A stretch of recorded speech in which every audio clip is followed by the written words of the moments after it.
Hey, Chem 30, just wanted to make a quick video talking about academic integrity going into your next assignment. On the last assignment, I'll be brutally honest, it was very obvious that some of you cheated. So there were some minor mistakes made by students that normally would be something that I would see once or twice in the whole group, that like half of you made that mistake. And that showed pretty clearly that a lot of you were kind of copying or getting help from one source. And I say getting help, not in terms of like getting a student to help you understand it, but literally just here is the answer, I'm going to give it to you.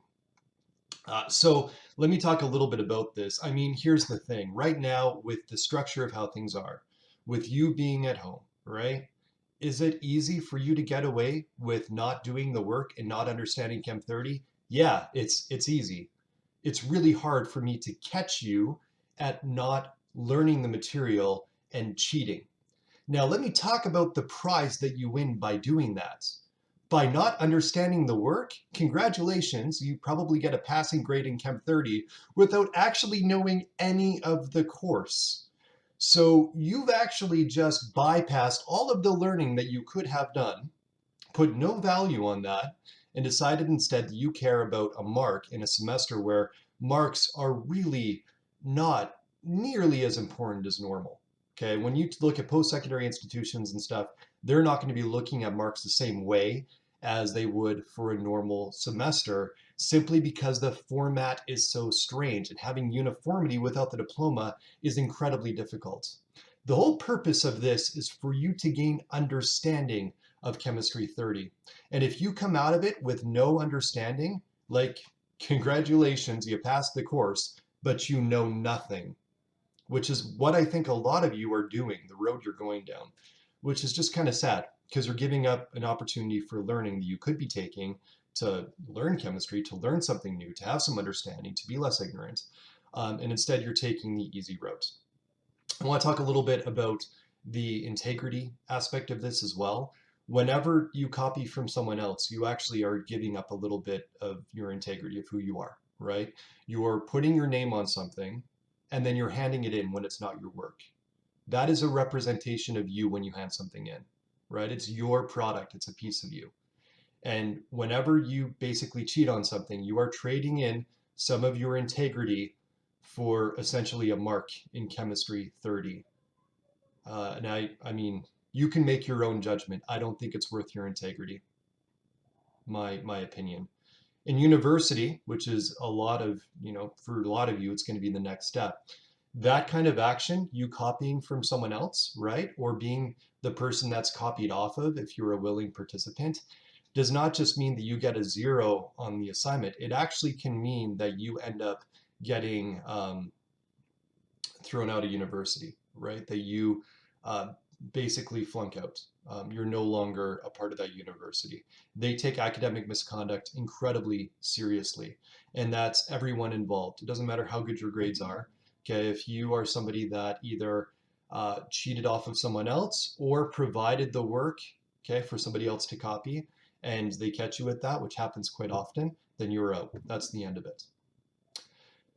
So importance that this builds, right? If you don't understand chemistry now, and then you go into the chemistry in the next level, it's going to be even tougher for you to actually go about things honestly and to do the work that you should be doing, right? It just keeps on snowballing.